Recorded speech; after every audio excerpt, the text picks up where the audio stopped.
مرة كنت قاعد ويا الاهل على الغداء، فقاعدين بدنا ناكل وشايفين لما اللي تصير من الاسره كلها ملتمه وفرحانين وياكلون، وما تسمع بالصوت الخواشي يقول مواعين.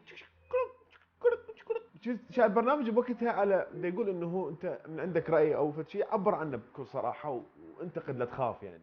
فانا حبيت بهذا اليوم انه اعبر عن رايي للحجيه. فقلت له يوم يعني المرقه مالحه ومعجونها قليل. اتذكر انا كنت اكل المرقه بالخاشوقه، ايش جاب النعال بوجهي؟ يعني اكو 30 ثانيه مفقوده بحياتي ما اتذكر ايش صار بيها لحد الان. فاحنا متعلمين على حريه التعبير عن الراي من احنا اطفال، يعني رباط السالفه وين.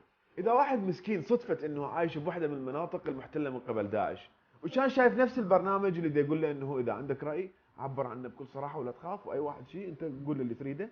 فهذا الشخص قرر انه ينتقد داعش على فد تصرف معين، او حاب ينطي رايه في فد قضيه من باب حريه التعبير عن الراي يعني لا اكثر. لا تخيل ايش راح يكون الموقف ورده الفعل. فهو شاف اثنين من داعش يمشون، السلام عليكم، بس عنديش كم نقطه اريد اطالب بيها، وقررت اطلع مظاهره. ومثل ما تشوفون هاي اللافتات حضرتها، وعندي ايش كم بطل. هاي شنو عصفور؟ دا اطير اني؟ جدو؟ انت جابك هنا وليش لابس ابيض؟ هذاك مخي بالقاع؟ وليش دا اشوف نفسي من فوق؟ عندهم فد شيء اسمه ديوان المظالم. هذا مثلا عندك طلابه ويا واحد من داعش وحبيت تعطي رايك بيه بكل حريه، فانت تروح تحط الشكوى بديوان المظالم. هم ايش راح يسوون الشكوى؟ راح يحطوها، بس مو بديوان المظالم. الخطة كالتالي: نجي 4 نفود للمقر عمود ناخذ المواد. يجي أول واحد من عندكم يفوت، أكو 5 من واقفين، حيهجم راح يقتلوه في دول الخليفة. يجي الثاني من عندكم هم يفوت، هم يقتلوه. يجي الثالث من عندكم هم يفوت وهم يقتلوه. ايش طلعت هاي يا معود؟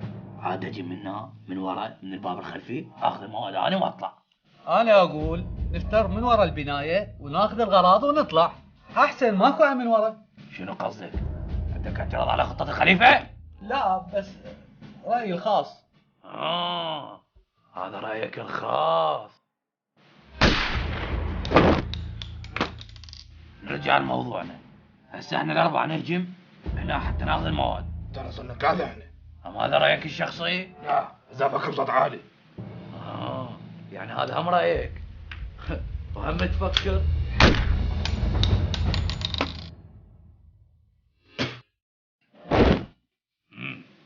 فهسه شنو؟ الخطة شلون صارت؟ انا اقول اي والله شو تقول؟ لا تتعبها نفسك. لا شو تقول؟ تتعبها.